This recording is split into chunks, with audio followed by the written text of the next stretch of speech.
Hello students, आपण मागच्या lesson मध्ये मेयर्स रिलेशन पाहिलं होतं आणि त्या मेयर्स रिलेशनचा उपयोग आपल्याला मोनोएटॉमिक, डायएटॉमिक आणि पॉलीएटॉमिक मॉलिक्युल्सच्या स्पेसिफिक हीट कपॅसिटी काढण्याकरता करायचं आहे. पण आपल्या पुस्तकामध्ये जे डिग्रीज ऑफ फ्रीडम आणि लॉ ऑफ इक्विपार्टिशन ऑफ एनर्जी हे छोटे छोटे दोन टॉपिक्स जे दिलेले आहेत त्यांचा आधार घेतल्याशिवाय आपल्याला पुढे जाता येणार नाही किंवा specific heat capacities of monoatomic, डायएटॉमिक आणि पॉलीएटॉमिक गॅसेस काढता येणार नाही. आपल्या नवीन सिलेबस मध्ये हे दिलेलं आहे, परंतु यावर्षी कोविड-19 मुळे तुमचा सिलेबस जो कमी करण्यात आलेला आहे त्याच्यामध्ये डिग्रीज ऑफ फ्रीडम आणि लॉ ऑफ इक्विपार्टिशन ऑफ एनर्जी हा भाग वगळण्यात आलेला आहे. परंतु तो भाग जर घेतला नाही तर तुम्हाला मोनोएटॉमिक मॉलिक्युलची, डायएटॉमिक मॉलिक्युलची आणि पॉलीएटॉमिक मॉलिक्युलची specific heat capacity CP, CV आणि गॅमा सुद्धा जो रेशिओ आहे सीपी आणि सीव्हीचा तो कसा काढायचा हे कळणार नाही. त्याच्यामुळे आपल्याला जरी आपल्याला हे परीक्षेमध्ये विचारले जाणार नाही तरी सुद्धा याचा अर्थ काय होतो हे समजणं अत्यंत आवश्यक आहे. त्याच्याशिवाय आपल्याला specific heat capacities of monoatomic, डायएटॉमिक आणि पॉलीएटॉमिक मॉलिक्युल्स ज्याचा जिथे आपण मेयर्स रिलेशनचा आधार घेतो आहे ते काढता येणार नाही. त्याच्यामुळे आपण डिग्रीज ऑफ फ्रीडम म्हणजे काय याची कल्पना तुम्हाला असावी म्हणून या ठिकाणी हे चालू करते. डिग्रीज ऑफ फ्रीडम म्हणजे काय? Of a system are defined as the total number of coordinates और independent quantities required to describe the position. कशा करता? पोझिशन डिस्क्राइब करण्याकरता. कोणाची? सिस्टीमची पोझिशन डिस्क्राइब करण्याकरता. म्हणजे सिस्टीम मध्ये जे काय ऑब्जेक्ट्स असतील, जे काय पार्टिकल्स असतील, जे मॉलिक्युल्स असतील त्यांच्या पोझिशन डिस्क्राइब करण्याकरता टोटल नंबर ऑफ कोऑर्डिनेट्स जेवढे लागतील किंवा इंडिपेंडेंट व्हॅरिएबल्स किंवा इंडिपेंडेंट क्वांटिटीज जितक्या लागतील त्याला म्हणतात डिग्री ऑफ फ्रीडम.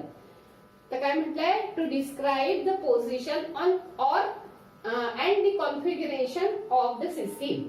म्हणजे त्याची पोझिशन किंवा कॉन्फिगरेशन सिस्टीमची डिफाईन करण्याकरता किंवा डिस्क्राइब करण्याकरता आपल्याला जितके नंबर ऑफ कोऑर्डिनेट्स लागतात किंवा इंडिपेंडंट क्वांटिटीज लागतात त्याला म्हणतात डिग्रीज ऑफ फ्रीडम. आता हे नुसतं थेरॉटिकल अशी आपण जर डेफिनेशन पाहिली तर आपल्याला नीट कळणार नाही. म्हणून मी तुम्हाला एक्झाम्पल देते. आपल्याला माहिती आहे की जे स्ट्रीट शोज होतात म्हणजे जसं डोंबाऱ्याचा खेळ होतो तर त्या डोंबाऱ्याच्या खेळामध्ये काय असतं की एक छोटीशी मुलगी आपली हातामध्ये काहीतरी काडी वगैरे घेऊन रोप वॉक करते. आता ही रोप वॉक जेव्हा करते तेव्हा मला जर सांगायचं असेल ही मुलगी सध्या कुठे आहे तर मी काय सांगेल? रोपच्या लेफ्ट एंड पासून ती समजा 8 मीटर अंतरावर आहे असं मी तुम्हाला जर सांगितलं तर ती मुलगी तुम्हाला सापडू शकते. तसंच मॉलिक्युलचं सुद्धा आहे. जर एखादा मॉलिक्युल एका लाईनच्या अलॉंग जर मूव्ह होत असेल, स्ट्रेट लाईनच्या अलॉंग मूव्ह होत असेल, समजा तो एक्स ऍक्सिसच्या अलॉंग मूव्ह होऊन राहिला एखादा मॉलिक्युल, तर त्याची जर मला स्पीड सांगायची असेल किंवा व्हेलॉसिटी सांगायची असेल तर फक्त मला व्हीएक्स एवढा कॉम्पोनंट सांगितला तर ते स्पेसिफाय होऊन जाईल, त्याची व्हेलॉसिटी सांगता येईल मला. तर हे आपण या ठिकाणी कायनेटिक थेरी ऑफ गॅसेस पाहून राहिलो आहे आणि गॅसेस हा मॉलिक्युलचा म्हणून बनलेला असतो. म्हणून हे सगळं आपल्याला मॉलिक्युलच्या बद्दल बघायचं आहे. म्हणजे जर मला एखादा गॅस मॉलिक्युल दाखवायचा असेल आणि तो समजा एका लाईनच्या अलॉंगच कुठेतरी त्याची पोझिशन असेल तर मला त्याची पोझिशन सांगण्याकरता फक्त एकच कोऑर्डिनेट लागणार आहे. अशा वेळेला त्या ठिकाणी त्याला फक्त 1 डिग्रीच्या सिस्टीमला किंवा त्या मॉलिक्युलला फक्त 1 डिग्री ऑफ फ्रीडम आहे असं आपण म्हणू शकतो. आता तेच समजा हा बोर्ड आहे आणि ह्या बोर्डवर एखादा इन्सेक्ट आहे आणि तो वॉक करून राहिलेला आहे किंवा नुसता बसलेला आहे इन्सेक्ट आणि मला त्याची पोझिशन जर सांगायची असेल, एक इन्सेक्ट आहे आणि तो तिथे बसलेला आहे शांतपणे, तर मला त्याची जर पोझिशन सांगायची असेल तर मला फक्त समजा मी ह्याला एक्स ऍक्सिस म्हटलं आणि ह्या वरच्याला वाय ऍक्सिस म्हटलं, तर मला फक्त 2 कोऑर्डिनेट सांगितले की तो इन्सेक्ट कुठे आहे, की त्याची कम्प्लिटली पोझिशन ही डिस्क्राईब करता येते. मला झेड कोऑर्डिनेटची काही आवश्यकता नाही आहे, कारण की तो प्लेन मध्ये आहे. तो इन्सेक्ट जो आहे तो प्लेन मध्ये आहे आणि त्यामुळे या ठिकाणी फक्त मी एक्स आणि वाय 2 कोऑर्डिनेट सांगितले की मला काय होईल, त्याची पोझिशन ही कम्प्लिटली डिफाईन करता येईल.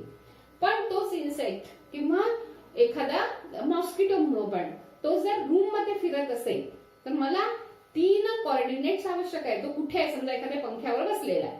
आता पंख्यावर बसल्यानंतर एक्स वाय आणि झेड या 3 कोऑर्डिनेटची मिळून सिस्टीम तयार होईल, कारण तो स्पेस मध्ये आहे आणि रूम मध्ये आहे. रूमला कसे एक्स वाय आणि झेड कोऑर्डिनेट आपण सांगू शकतो. समजा हा एक्स कोऑर्डिनेट घेतला, असा वाय घेतला आणि उभा झेड कोऑर्डिनेट घेतला, झेड ऍक्सिस घेतला, तर त्यावेळेला त्या मॉस्किटोची पोझिशन जी आहे ती जर मला सांगायची असेल, पंख्यावर जो स्थिर बसलेला आहे रेस्ट पोझिशनला, त्याची जर मला पोझिशन सांगायची असेल तर मला एक्स वाय झेड 3 कोऑर्डिनेट लागतील. म्हणजे त्यावेळेला आपण असं म्हणू, it has 3 degrees of freedom.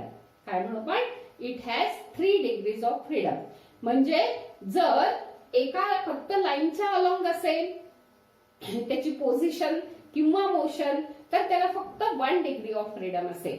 जर प्लेन मध्ये असेल तो मॉलिक्यूल आणि तो समजा एखाद्या ठिकाणी त्या प्लेन मध्ये असेल, त्याची पोझिशन त्या प्लेन मध्ये कुठेतरी असेल, तर ती डिस्क्राईब करण्याकरता मला 2 कोऑर्डिनेट्स लागतात. किंवा त्याची व्हेलॉसिटी पण मला जर दाखवायची असेल तर मी v is equal to vxi plus vyj असं लिहिते. याचा अर्थ काय, की मला 2 काय पाहिजे, इंडिपेंडेंट क्वांटिटीज पाहिजे किंवा कोऑर्डिनेट्स पाहिजे. म्हणजे त्यावेळेला द टोटल नंबर ऑफ, आपण काय म्हटलंय, कोऑर्डिनेट्स ऑर इंडिपेंडेंट क्वांटिटीज, त्याला आपण डिग्रीज ऑफ फ्रीडम असं म्हणतो. मग आता या ठिकाणी किती होतील, जर 2 डायमेन्शनल केस असेल, एखाद्या प्लेन मध्ये एखादा ऑब्जेक्ट असेल किंवा तो मूव्ह होत असेल, तर अशा वेळेला त्याला फक्त 2 डिग्रीज ऑफ फ्रीडम असतात. It has 2 degrees of freedom. पण तेच जर 3 डायमेन्शनल केस असेल तर त्यावेळेला मात्र त्याला किती असतात, 3 डिग्रीज ऑफ फ्रीडम असतात.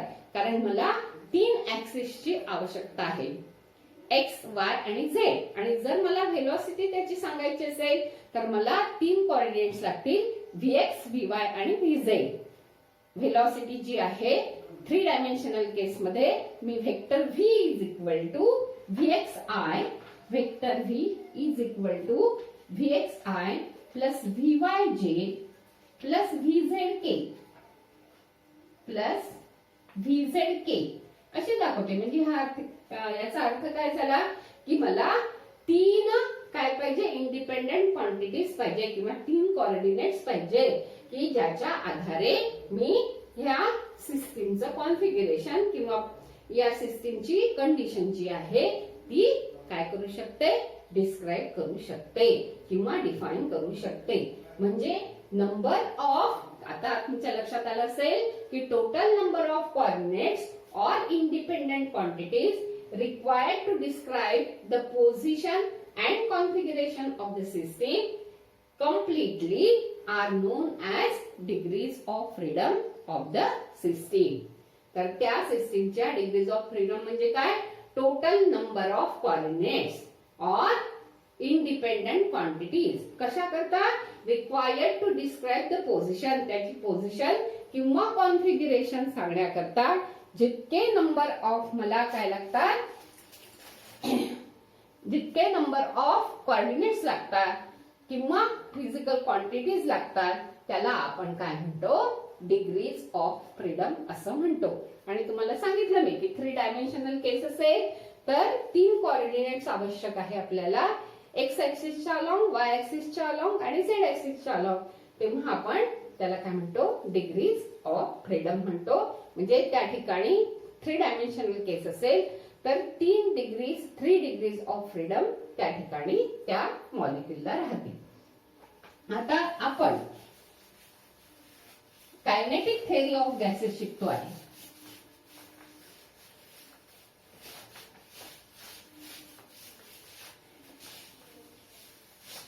गॅस हा मोनो ऍटॉमिक गॅस राहू शकेल, डायॲटॉमिक गॅस राहू शकेल किंवा पॉलीॲटॉमिक गॅस राहू शकेल. आता समजा मोनो ऍटॉमिक गॅस आहे, मोनो ऍटॉमिक गॅस. आता मोनो ऍटॉमिक गॅस याचा अर्थ काय? हेलियम गॅस सारखा, म्हणजे ज्याला एकच मॉलिक्यूल आहे, एकच ऍटम आहे असा गॅस म्हणजे mono atomic gas. For example कोणता? Helium gas. मग याचे जर मॉलिक्यूल, एखादं कंटेनर घेतलं मी आणि त्याच्यामध्ये समजा हेलियम गॅस घेतला, तर त्याचे जे मॉलिक्यूल, ज्याचे जे पार्टिकल्स आहेत किंवा ऍटम्स आहेत, त्या ठिकाणी हेलियमचे जे ऍटम्स आहेत ते हेलियम गॅसचे ऍटम्स हे कुठेही फिरू शकतात. एक्स ऍक्सिसच्या अलॉंग फिरू शकतात, वाय ऍक्सिसच्या अलॉंग फिरू शकतात किंवा झेड ऍक्सिसच्या अलॉंग फिरू शकतात. There is no preferred direction. असं काही रेस्ट्रिक्शन नाहीये की ए नावाचा मॉलिक्यूल जो आहे तो फक्त एक्स ऍक्सिसच्या अलॉंगच मूव्ह करेल, वाय दुसरा जो बी नावाचा मॉलिक्यूल आहे तो फक्त वाय ऍक्सिस डायरेक्शननेच मूव्ह करेल, असं रेस्ट्रिक्शन कोणावरही नाही आहे. म्हणून अशा वेळेला जर मोनो ऍटॉमिक गॅस असेल तर त्या गॅसला 3 डिग्रीज ऑफ फ्रीडम असतात. तो एक्स ऍक्सिसच्या अलॉंग मूव्ह होऊ शकतो, वाय ऍक्सिसच्या अलॉंग मूव्ह होऊ शकतो किंवा झेड ऍक्सिसच्या अलॉंग सुद्धा मूव्ह होऊ शकतो. मग मला जर त्याची ट्रान्सलेशनल कायनेटिक एनर्जी हवी असेल, ई टोटल किंवा ई ट्रान्सलेशनल एनर्जी हवी असेल मला, तर त्या वेळेला मला काय लिहावं लागेल? त्या मॉलिक्यूलला half M V X square ही एक्स ऍक्सिसच्या अलॉंगची काय असेल त्याची कायनेटिक एनर्जी असेल, plus half M V Y square plus half M V Z square. अशा पद्धतीने मी लिहीन. आणि आपण फॉर्म्युला काढलेला आहे. कोणता फॉर्म्युला काढलेला आहे आधी? E by n is equal to 3/2 kBT हा फॉर्म्युला काढलाय. के स्मॉल लिहायचा आहे, kBT हा फॉर्म्युला काढलेला आहे. आता ह्या ठिकाणी when the system is in equilibrium then the total energy is distributed equally in all possible modes of energy. म्हणजे ह्या ठिकाणी हे 3/2 kTB जे टोटल एनर्जी आलेली आहे ही एका मॉलिक्यूलची लिहिली आपण, बरोबर? एका मॉलिक्यूलची एनर्जीच लिहिली आहे नाही. हा मॉलिक्यूल जो आहे त्याचं मास m आहे, व्हेलॉसिटी x ऍक्सिसच्या अलॉंग vx आहे, म्हणजे हाफ m vx स्क्वेअर काय होईल? त्याची kinetic energy along x axis होईल. हाफ m vy स्क्वेअर काय होईल? त्याची kinetic energy along y axis direction होईल. आणि हाफ m vz स्क्वेअर ही त्याची kinetic energy along z axis direction होईल. मग या सगळ्यांची बेरीज बरोबर किती आली आहे? 3/2 kBT. kB हा काय आहे? बोल्ट्झमॅन कॉन्स्टंट आहे, हे आपल्याला माहिती आहे. आणि T हे ऍब्सोल्यूट टेम्परेचर आहे. हा फॉर्म्युला काढलाय आपण, E/N इज इक्वल टू. मग आता ह्या ठिकाणी E/N म्हणजे काय? एका मॉलिक्यूलची, N म्हणजे नंबर ऑफ मॉलिक्यूल्स आहेत. तर पूर्ण एनर्जीला जर मी N ने भागितलं तर मला एका मॉलिक्यूलची काय मिळेल? एनर्जी मिळेल. म्हणजे ET ही जी मी लिहिलेली आहे ती सुद्धा एकाच मॉलिक्यूलची एनर्जी आहे. म्हणजे धिस इज इक्वल टू मला लिहिता येईल 3/2 kBT. In equilibrium, the total energy of the molecule is equally distributed in all possible energy modes. याचा अर्थ असा होतो की या सगळ्यांची बेरीज जर 3/2 kBT आहे तर एकाची व्हॅल्यू, एका स्क्वेअर टर्मची व्हॅल्यू येईल हाफ kBT. दुसऱ्या स्क्वेअर टर्मची व्हॅल्यू सुद्धा येईल हाफ kBT. आणि तिसऱ्या स्क्वेअर्ड टर्मची व्हॅल्यू सुद्धा किती येईल? Half kBT. म्हणजे मला काय लिहिता येईल? Half m vx square is equal to half m vy square is equal to half m vz square is equal to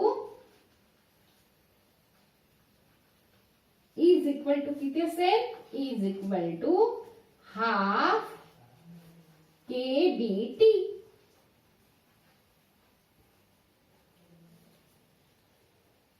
याला म्हणतात लॉ ऑफ इक्विपार्टिशन ऑफ एनर्जी.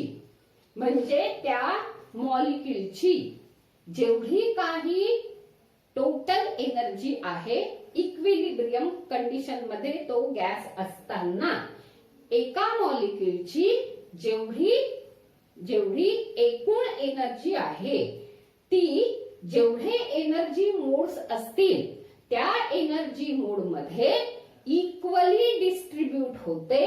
याला म्हणतात लॉ ऑफ इक्विपार्टिशन. पार्टिशन म्हणजे भाग. त्याचे समान भाग होतात. कोणाचे? एनर्जीचे समान भाग होतात. कशामध्ये? जेवढ्या एनर्जी मोड मध्ये त्याची एनर्जी डिव्हाइड झाली असेल त्या प्रत्येक एनर्जी मोडची जी ऍव्हरेज एनर्जी आहे ती हाफ केबीटी असते. याला म्हणतात लॉ ऑफ इक्विपार्टिशन ऑफ एनर्जी. म्हणजे डिग्रीज ऑफ फ्रीडम आणि लॉ ऑफ इक्विपार्टिशन ऑफ एनर्जी हे अतिशय महत्वाचे आहे. त्याच्याशिवाय आपल्याला specific heat capacity of gas molecule काढता येणार नाही.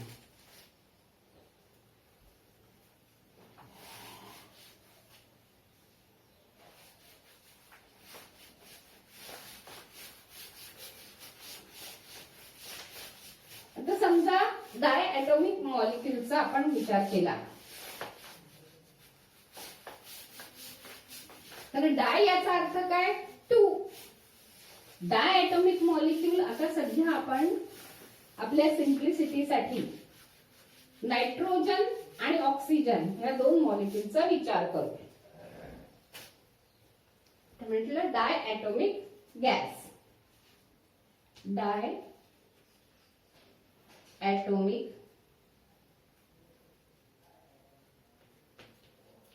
डायॲटॉमिक गॅस जो आहे नायट्रोजन किंवा ऑक्सिजन यांचा आपण जर विचार केला. डाय म्हणजे काय? दोन ऍटम्सचा बनलेला आहे हा. तर जर तो रिजिड रोटेटर असेल, हा जो आहे याचे दोन मॉलिक्यूल जे ऍटम्स आहेत त्या गॅसचे दोन ऍटम जे आहे नायट्रोजन म्हणा किंवा ऑक्सिजनचे म्हणा ते ह्या पद्धतीने एकमेकांशी कोव्हॅलंट बॉन्डने बांधल्या गेलेले असतात. मग आता हे जे नायट्रोजनचे दोन ऍटम्स आहेत त्यामुळे कसं डंबेल्स सारखा आता हा आकार तयार झालेला आहे. मग हा नायट्रोजनचा मॉलिक्यूल जो आहे तो 3 डायमेन्शनल केसमध्ये अर्थात एक्स ऍक्सिसच्या अलोंग मूव्ह होऊ शकतो, वाय ऍक्सिसच्या अलोंग पण मूव्ह होऊ शकतो किंवा झेड ऍक्सिसच्या अलोंग सुद्धा मूव्ह होऊ शकतो. म्हणजेच काय की ह्या डायॲटॉमिक गॅसला किंवा मॉलिक्यूलला 3 degrees of freedom due to translational motion आहे. म्हणजे ट्रान्सलेशनल मोशन किंवा लिनियर मोशन तुम्हाला माहिती आहे. त्या लिनियर मोशन मध्ये तो एक्स ऍक्सिसच्या अलोंग मूव्ह होऊ शकतो, वाय ऍक्सिसच्या अलोंग मूव्ह होऊ शकतो किंवा झेड ऍक्सिसच्या अलोंग मूव्ह होऊ शकतो. अशी कुठलीही प्रिफर्ड डायरेक्शन नाही आहे की हा मॉलिक्यूल इकडेच मूव्ह होईल, एक्स ऍक्सिसच्या अलोंगच मूव्ह होईल किंवा वाय ऍक्सिसच्या अलोंगच मूव्ह होईल. असली कुठलीही प्रिफर्ड डायरेक्शन नसल्यामुळे हा मॉलिक्यूल कुठेही मूव्ह होऊ शकतो. म्हणून त्याला 3 ट्रान्सलेशनल डिग्रीज ऑफ फ्रीडम आहेत. दी 3 ट्रान्सलेशनल डिग्रीज ऑफ फ्रीडम आहे.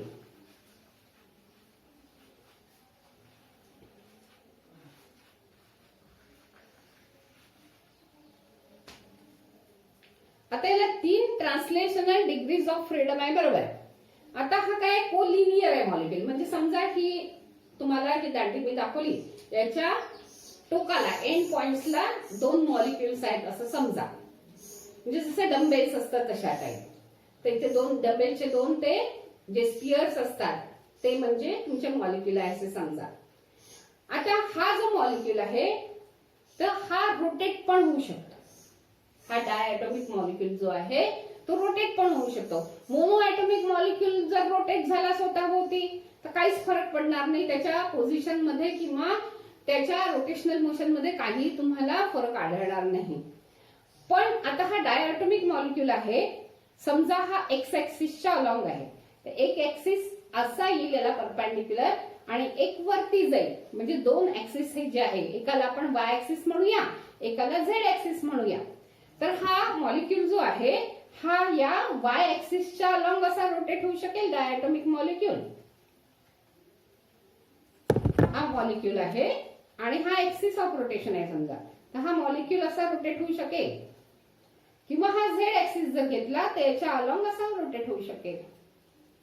म्हणजे त्याला दोन रोटेशनल डिग्रीज ऑफ फ्रीडम आहे. ह्या डायॲटॉमिक मॉलिक्यूलला जर नायट्रोजन किंवा ऑक्सिजन सारखा डायॲटॉमिक मॉलिक्यूल असेल की ज्याचे दोन्हीही ऍटम्स जे आहेत एका लाईनच्या अलॉंग आहेत, अशा वेळेला in addition to 3 translational degrees of freedom it will have 2 rotational degrees of freedom. म्हणजे त्याला इन ऍडिशन काय राहतील, 2 रोटेशनल डिग्रीज ऑफ फ्रीडम राहतील. म्हणजे इन ऑल जर तो रिजिड रोटेटर असेल, मॉलिक्यूलला आपण जर रिजिड रोटेटर कन्सिडर केलं असेल तर त्यावेळेला त्याला एकूण 5 number of degrees of freedom असतील. 3 degrees of freedom are due to translational motion and 2 degrees of rotation 2 degrees of freedom are due to rotational motion. 2 rotational degrees of freedom. Degrees of freedom. आणि हा जर non rigid असेल molecule तर त्यावेळेला काय दिसेल आपल्याला, डायॲटॉमिकच मॉलिक्यूल आहे पण तो रिजिड नाही आहे. अशा वेळेला त्याला व्हायब्रेशनल मोड सुद्धा असेल. म्हणजे रिजिड रोटेटर असेल समजा मॉलिक्यूल तर त्याला 5 number of degrees of freedom असतील. 3 आहे ड्यू टू ट्रान्सलेशनल मोशन आणि 2 आहे ड्यू टू काय रोटेशनल मोशन. तर तुम्ही म्हणाल मॅडम तो आपल्या ऍक्सिस स्वतःचा जो आहे त्याच्या भोवती नाही फिरू शकत का. समजा हा मॉलिक्यूल असा आहे आणि हा स्वतःच्या ऍक्सिस भोवती असा फिरला, त्याच्या पोझिशन मध्ये काही फरक होणार आहे का, समजणार आहे का की हा फिरलाय की नाही फिरलेला आहे, काहीच समजणार नाही. म्हणून ह्या ठिकाणी या स्वतःच्या ऍक्सिस भोवतीचे त्याचे डिग्री ऑफ फ्रीडम इथे कॅल्क्युलेट करण्यात येऊ शकत नाही. कारण की जर तो स्वतःच्या ऍक्सिस भोवती असा गोल गोल फिरला समजा असा काहीच फरक नाही पडणार आहे त्याच्या पोझिशन मध्ये. पण तो जर ह्या वाय ऍक्सिसच्या अलॉंग फिरला तर त्याची पोझिशन बदलत जाते, किंवा झेड ऍक्सिसच्या अलॉंग जर फिरला तर त्याची पोझिशन बदलत जाते. आणि म्हणून त्या 2 degrees of freedom due to rotational motion आपल्याला कन्सिडर करायचे आहे. पण तुम्हाला आता मी काय सांगितलं, जर तो रिजिड रोटेटर नसेल तो मॉलिक्यूल तर त्यावेळेला त्याला व्हायब्रेशनल मोशन सुद्धा असू शकते. म्हणजे तो व्हायब्रेट होऊ शकतो, तो वेगवेगळ्या प्रकारे व्हायब्रेट होऊ शकतो molecule according to the situation. कोणता मॉलिक्यूल आहे तो हे पाहून तो मॉलिक्यूल जो आहे तो व्हायब्रेट वेगवेगळ्या पद्धतीने होऊ शकतो. आता व्हायब्रेशनल मोशन मध्ये कायनेटिक एनर्जी पण येते आणि पोटेन्शियल एनर्जी पण येते. म्हणजे ई व्हायब्रेशनल जर काढायचं असेल तुम्हाला, ई व्हायब्रेशनल तर आपल्याला मिळेल ½ m² ही कायनेटिक एनर्जी मुळे ऍड झालेली टर्म. व्हायब्रेशनल मोशन मध्ये तो मागे पुढे असा मूव्ह होत राहील तर त्याला काही ना काही स्पीड राहील. तर ½ mu², ही त्याची स्पीड आहे, ½ mu² ही झाली त्याची कायनेटिक एनर्जी आणि प्लस ½ kr² ही काय होईल त्याची पोटेन्शियल एनर्जी होईल. तर अशा पद्धतीने एक व्हायब्रेशनल मोड असेल तर it gives rights to contributes to 2 square term. जर एक व्हायब्रेशनल मोड जर असेल त्या कोणाला मॉलिक्यूलला, जर व्हायब्रेशनल मोशन असेल तर that vibrational motion contributes to 2 square terms. म्हणून एक जर स्क्वेअर टर्म असेल तर आपल्याला हाफ KBT एवढी एनर्जी लिहायची आहे त्याच्याकरता. आता इथे 2 स्क्वेअर टर्म आहेत म्हणजे 2 इंटू हाफ KBT लिहावं लागेल, म्हणजे 2/2 KBT म्हणजेच काय, KBT ही त्याची एनर्जी येईल ड्यू टू व्हायब्रेशनल मोशन. म्हणजे जर तो नॉन रिजिड रोटेटर असेल, तो मॉलिक्यूल जो आहे तो नॉन रिजिड असेल तर त्याला ह्या ट्रान्सलेशनल डिग्रीज ऑफ फ्रीडम राहतीलच, रोटेशनल डिग्री ऑफ फ्रीडम तर राहतीलच, परंतु त्याला व्हायब्रेशनल मोड सुद्धा असेल, व्हायब्रेशनल एनर्जी पण असेल. आणि ती व्हायब्रेशनल एनर्जी किती असेल, हाफ प्लस हाफ म्हणजे फक्त KBT एवढी त्याची व्हायब्रेशनल एनर्जी असेल. तर अशा पद्धतीने आपण डिग्रीज ऑफ फ्रीडम आणि लॉ ऑफ इक्विपार्टिशन ऑफ एनर्जी पाहिलेलं आहे. याच्यानंतर आपल्याला जो महत्वाचा आपल्या सिलेबस मध्ये ह्या वर्षी विचारला जाणारा जो पॉइंट आहे तो म्हणजे specific heat capacities of monoatomic gas, diatomic gas आणि पॉलीएटॉमिक गॅस ते बघायचं आहे. पण हे तुमचं जोपर्यंत क्लिअर होत नाही, लॉ ऑफ इक्विपार्टिशन ऑफ एनर्जी काय सांगितलं मी की in equilibrium condition the total energy of the molecule is equally distributed in all the possible energy modes. याला म्हणतात लॉ ऑफ इक्विपार्टिशन ऑफ एनर्जी. आणि डिग्रीज ऑफ फ्रीडम म्हणजे काय की टोटल नंबर ऑफ कोऑर्डिनेट्स और independent quantities required to describe the position and configuration of the system completely. So let us now see the specific heat capacities. आता आपल्याला mono atomic गॅसची specific heat capacity कशी काढायची ते पाहायचं आहे. आपल्याला असं कन्सिडर करायचं आहे की एका कंटेनर मध्ये आपण Na number of molecules of mono atomic gas घेतलेले आहेत आणि त्या गॅसचं ऍब्सोल्यूट टेम्परेचर T जे आहे ते कॉन्स्टंट आहे. ती काय आहे, ऍब्सोल्यूट टेम्परेचर ऑफ गॅस हे कॉन्स्टंट ठेवायचं आहे आपल्याला. मग मला काय करायचंय, CP/CV काढायचंय. त्यासाठी मला त्या गॅसची एकूण एनर्जी माहिती असणं आवश्यक आहे. जेव्हा मोनो ॲटॉमिक गॅस असतो तेव्हा त्याला फक्त 3 ट्रान्सलेशनल डिग्रीज ऑफ फ्रीडम असतात. मोनो ॲटॉमिक गॅस जो आहे त्याचे मॉलिक्युल्स एकतर एक्स ऍक्सिसच्या अलॉंग मूव्ह होतील किंवा वाय ऍक्सिसच्या अलॉंग मूव्ह होतील किंवा झेड ऍक्सिसच्या अलॉंग मूव्ह होतील. मोनो ॲटॉमिक गॅसचे मॉलिक्युल्स हे रोटेट जरी झाले तरी आपल्याला काही कळणार नाही, म्हणजे आपल्याला रोटेशनल डिग्रीज ऑफ फ्रीडम घ्यायच्या नाहीयेत. तेव्हा मोनो ॲटॉमिक गॅस जो आहे त्याला फक्त त्याच्या ट्रान्सलेशनल मोशनमुळे 3 डिग्रीज ऑफ फ्रीडम आहे. म्हणून त्याची गॅसची एकूण एनर्जी जर काढायची असेल तर एका मॉलिक्युलची energy half mvx² along X axis येईल कायनेटिक एनर्जी. नंतर वाय ऍक्सिसच्या अलॉंग जर मला हवी असेल तर हाफ mvy², vy हे काय आहे, वाय ऍक्सिसच्या अलॉंगची त्याची स्पीड किंवा वेलोसिटी आहे, प्लस हाफ mvz² आहे, mvz² ही झेड ऍक्सिसच्या अलॉंगची त्याची कायनेटिक एनर्जी आहे. पण आता आपण एकच मॉलिक्यूल कन्सिडर केला आहे का, नाही. आता आपण त्याचे n नंबर ऑफ ऍटम, कारण मोनो ॲटॉमिक आहे म्हणजे हेलियम सारखा, हेलियम हा काय आहे, मोनो ऍटॉमिक गॅस आहे. हेलियम सारखा आपण गॅस इथे कन्सिडर करतो आहे की ज्या गॅसचा मॉलिक्यूल हा एकाच ऍटमचा बनलेला आहे, मोनो ऍटॉमिक गॅस आहे. आता या ठिकाणी आपण E/N ची व्हॅल्यू आधी डिराइव्ह केलेली आहे.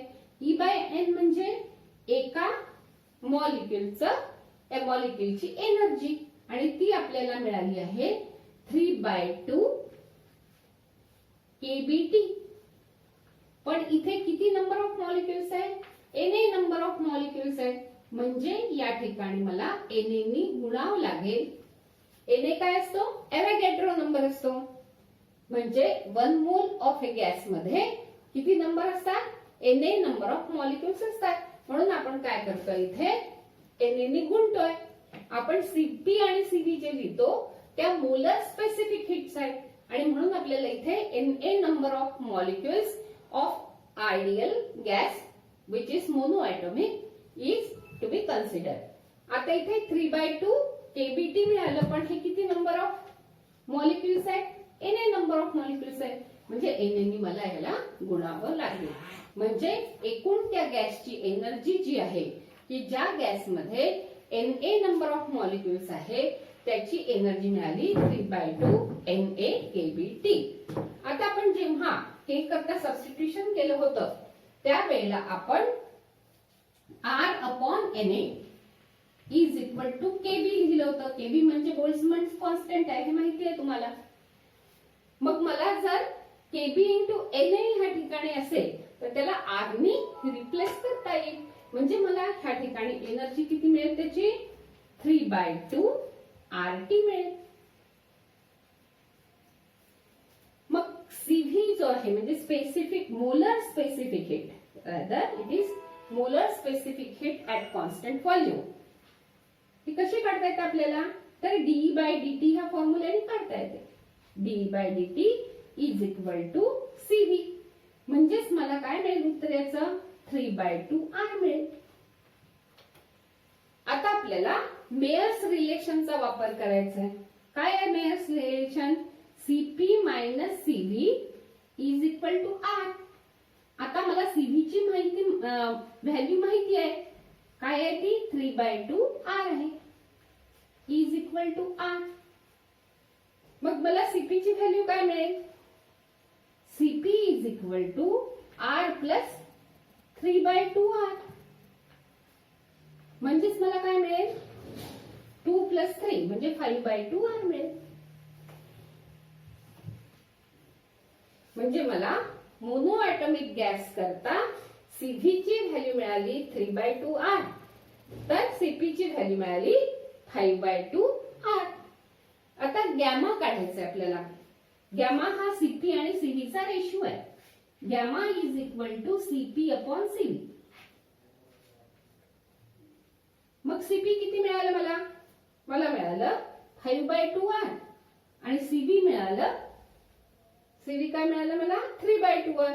म्हणजे मला गॅमाची व्हॅल्यू मिळेल, R कॅन्सल होईल, 2 पण कॅन्सल होतील, म्हणजे 5/3 ही मला गॅमाची व्हॅल्यू मिळाली. हे कशा करता मिळालं मला, मोनो ऍटॉमिक गॅस करता मला Cv ची व्हॅल्यू 3/2 R मिळाली, Cp ची व्हॅल्यू 5/2 R मिळाली, आणि गॅमाची व्हॅल्यू मिळाली 5/3.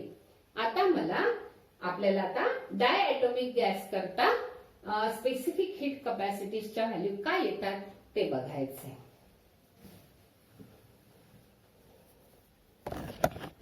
आता डायॲटॉमिक गॅस करता आपल्याला स्पेसिफिक हीट कपॅसिटी काढायची आहे. त्यासाठी आपल्याला पुन्हा मगाप्रमाणेच Na number of molecules of diatomic gas consider करायचे आहे, आणि त्या गॅसचं temperature T, absolute temperature T हे कॉन्स्टंट ठेवायचं आहे.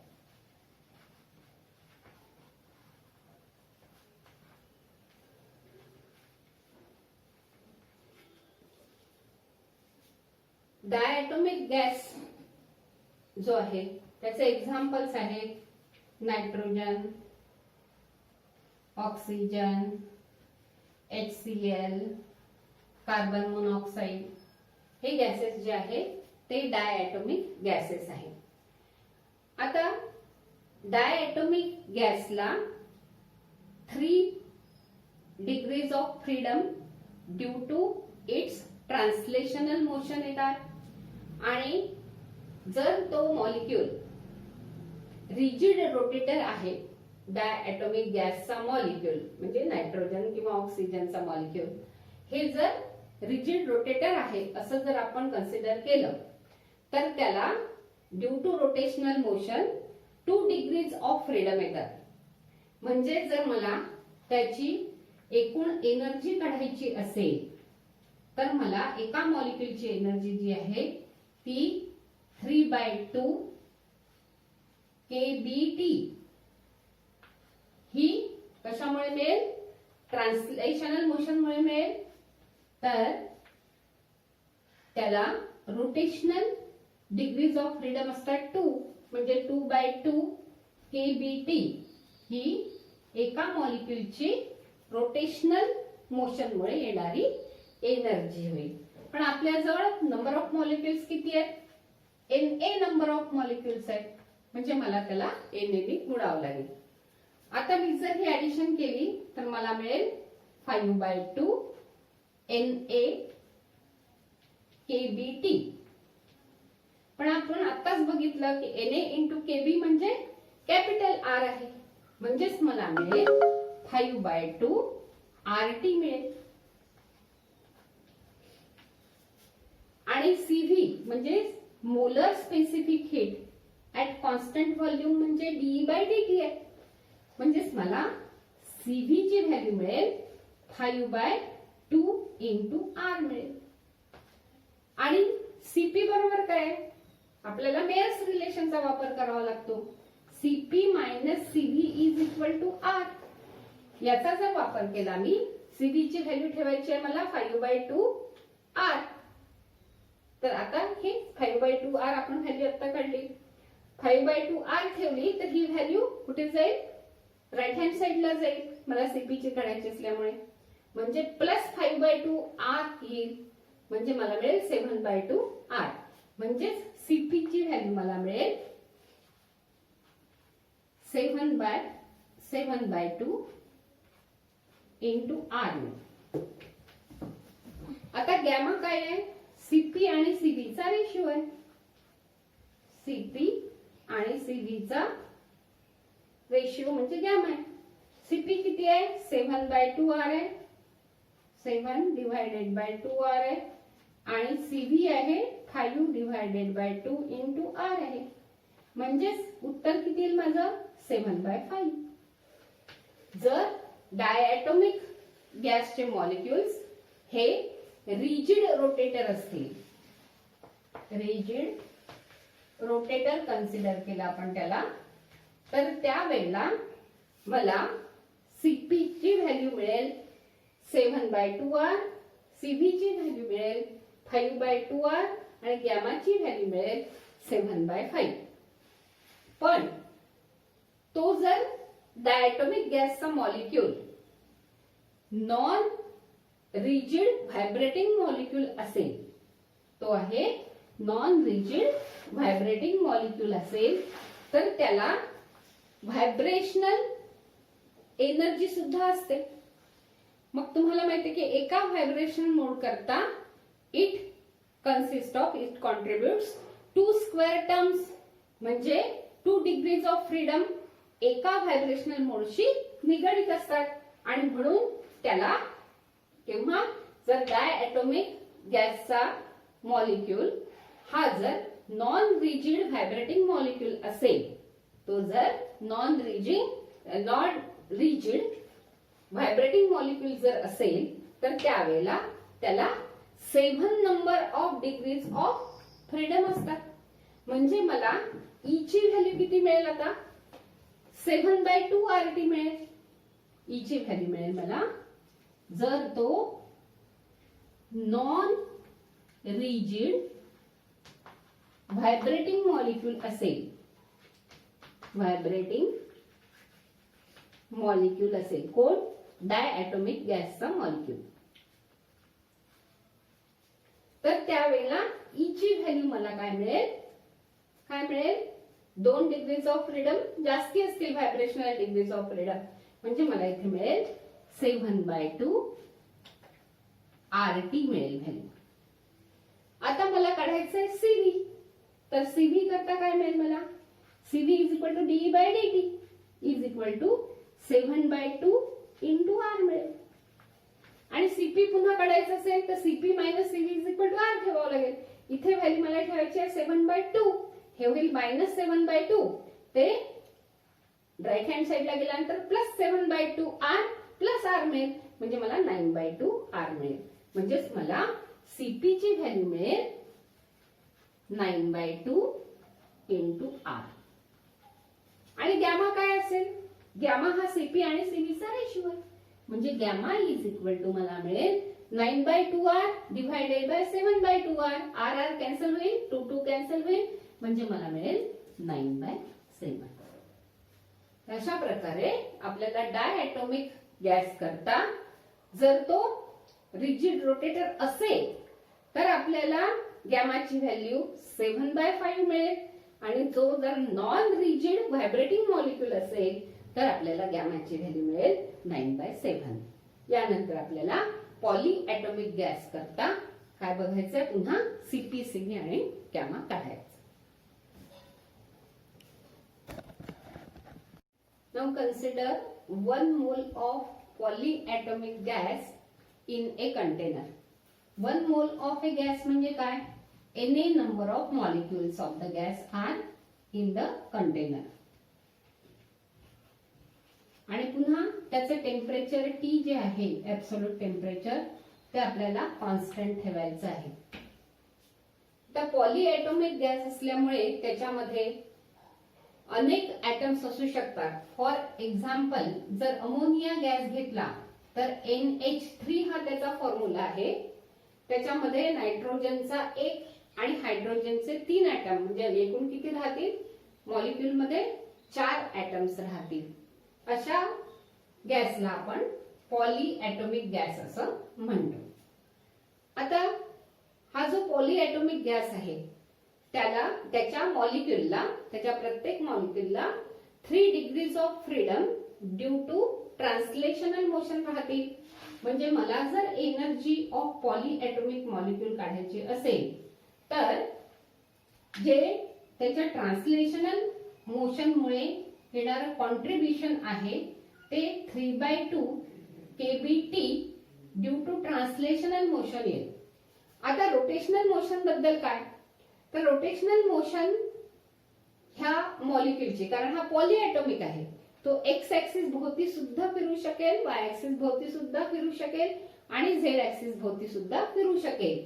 म्हणजे इथे जसं XYZ ऍक्सिसच्या अलोंग तो मूव्ह होऊ शकत होता तर मी 3/2 kBT लिहिलं. तसंच मला जर तो तिन्ही ऍक्सिस भोवती आता रोटेट होऊन राहिलेला आहे तर मला त्याची रोटेशनल कायनेटिक एनर्जी एकूण लिहावं लागेल 3/2 kBT. आता आपल्याला असं कन्सिडर करायचं आहे की त्याला F degrees of freedom due to vibrational motion आहे. F degrees of freedom due to vibrational motion जर असतील तर एक जर व्हायब्रेशनल मोड असेल तर त्याच्याकरता 2 डिग्रीज ऑफ फ्रीडम असतात.